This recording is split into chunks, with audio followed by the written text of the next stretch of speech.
सुप्रभात बच्चों, मैं अनिकेत सर। आज मैं आप लोगों को रुचिरा भाग एक पाठ्य पुस्तक से जो पाठ मैंने आप लोगों को शुरू किया था, षष्ठ पाठ समुद्र तट में पढ़ाऊंगा। तो इसकी पहली कक्षा में हम लोग यही पढ़े थे कि अस्माकं देशे बहवः समुद्र तटा सन्ति, अर्थात हमारे देश में बहुत से समुद्र तट हैं। एतेषु मुंबई, गोवा, कोची, कन्याकुमारी, विशाखापत्तनम, पुरी तटा अतीव प्रसिद्धा सन्ति, अर्थात इनमें मुंबई, गोवा, कोची, कन्याकुमारी, विशाखापत्तनम तथा पुरी का तट बहुत प्रसिद्ध है। तो यहाँ तक हम लोग इसकी पहली कक्षा में हम लोग पढ़े थे। आज जो है हम लोग शेष बचा हुआ अंश जो है हम लोग वो अध्ययन करेंगे। आप सभी बच्चे जो है किताब खोलिए और हाथ में पेंसिल ले लीजिए और जो कठिन शब्दों के अर्थ है और व्याख्या जो किया जाएगा वो आप लोग अध्ययन कीजिएगा। तो यहाँ पर जो है यही कहा गया आगे कि गोवा तट विदेशी पर्यटकभ्य समधिकं रोचते, अर्थात गोवा का तट जो है विदेशी पर्यटकों का बहुत ज्यादा पसंदीदा जो है तट है। जो लोग विदेश से जो लोग आते हैं उनके लिए गोवा का तट बहुत पसंदीदा तट है। आगे कहा जा रहा है कि विशाखापत्तनम तट वैदेशिक व्यापाराय प्रसिद्ध, अर्थात विशाखापत्तनम का जो तट है वो विदेशी व्यापार के लिए बहुत प्रसिद्ध है। ठीक है, विशाखापत्तनम का जो तट है वो क्या है, वो विदेशी व्यापार के लिए बहुत प्रसिद्ध तट है। आगे कहा जा रहा है कोची तट नारिकेल फलेभ्य ज्ञाते, कोची का तट जो है वो नारियल के लिए जाना जाता है। ठीक है, कोची का तट क्या कहा गया, नारियल के लिए जाना जाता है। मुंबई नगर से जुहू तटे सर्वे जना स्वैरं विहरन्ति, मुंबई नगर के जुहू तट पर सब लोग अपनी इच्छा अनुसार विहार करते हैं। ठीक है, वहाँ साधारणतः जो लोग जो है पर्यटन के लिए घूमने के लिए जो लोग जाते हैं, सैलानियों लोग, वो लोग क्या करते हैं, वो लोग अपने इच्छा अनुसार वहाँ पर क्या करते हैं, घूमने के लिए ही जाते हैं मुंबई तट में। आगे कहा जा रहा है कि चेन्नई नगर से मेरीना तट देशस्य सागर तटेषु दीर्घतम, चेन्नई का मेरीना तट जो है वो देश के सभी तटों से सबसे लंबा है।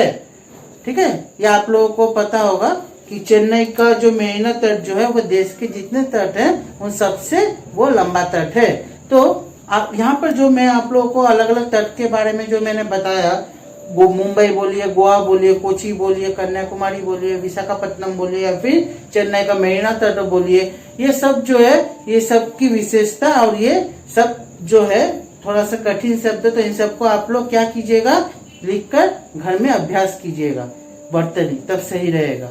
ठीक है, और इन सब की विशेषता को आप लोग रेखांकित कर लीजिए, ये काफी इम्पोर्टेंट है, महत्वपूर्ण है। तो आगे जो है वो कुछ इस प्रकार है, आप लोग पेज पलटिए। भारतस्य त्रिषु दिशासु समुद्र तट सन्ति, भारत की तीनों दिशाओं में समुद्र तट है। अस्मात् एव कारणात् भारत देश प्रायद्वीप इति कथ्यते, इसी कारण से भारत देश को प्रायद्वीप भी कहा जाता है। इसी कारण से क्या है, भारत देश को प्रायद्वीप भी कहा जाता है। पूर्व दिशायां बंगोपसागर, दक्षिण दिशायां हिंद महासागर, पश्चिम दिशायां च अरब सागर अस्ति, अर्थात पूर्व दिशा में क्या है, बंगाल की खाड़ी, बंगोपसागर मतलब बंगाल की खाड़ी है, और दक्षिण दिशा में हिंद महासागर है और पश्चिम दिशा में अरब सागर स्थित है। इसको भी आप लोग बच्चों रेखांकित कीजिए, ये भी इम्पोर्टेंट है। किस दिशा में कौन सा सागर है उसको आप लोग अंडरलाइन करके रखिए, कौन सा महासागर है वो इम्पोर्टेंट है। अच्छा, आगे कहा जा रहा है कि एतेषां त्रयाणाम् अपि सागराणां संगम कन्याकुमारी तटे भवति, अर्थात इन तीनों सागरों का संगम कहाँ होता है, कन्याकुमारी के तट पर ही होता है। अत्र पूर्णिमायां चंद्रोदय सूर्यास्तं च युगपदवत् द्रष्टुं शक्यते, अर्थात यहाँ पूर्णिमा के अवसर पर चंद्रोदय और सूर्यास्त एक साथ ही देखा जा सकता है। काफी दुर्लभ होता है, ऐसा हर जगह देखा नहीं जाता है, परंतु यहाँ पर बच्चों देखा जाता है।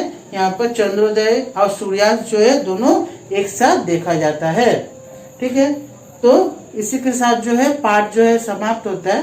तो अब बच्चों आप लोग थोड़ा सा शब्दार्थ देख लीजिए जो काफी इम्पोर्टेंट है, क्योंकि बिना शब्दार्थ के आप लोग पाठ को समझ नहीं पाइएगा।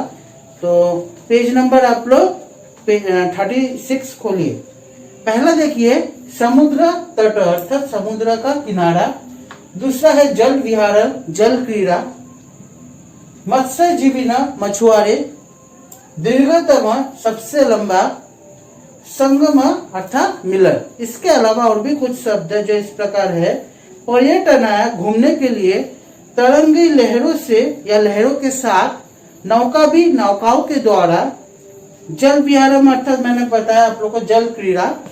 बालू का भी बालुओं से। बालू का गृहम बालू का घर या घरौंदा। मध्य मध्य अर्थात बीच बीच में।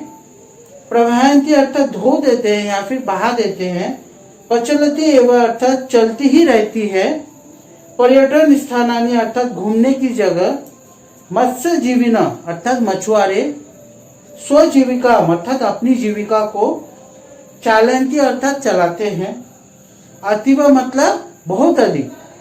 स्वयं मतलब बेरोक टोक। विहरंती अर्थात घूमते हैं। दीर्घतम अर्थात सबसे लंबा। प्रायद्वीप अर्थात तीन तरफ जल से घिरा भूभाग। युग पद अर्थात एक ही साथ। द्रष्टुम शक्यते अर्थात देखा जा सकता है।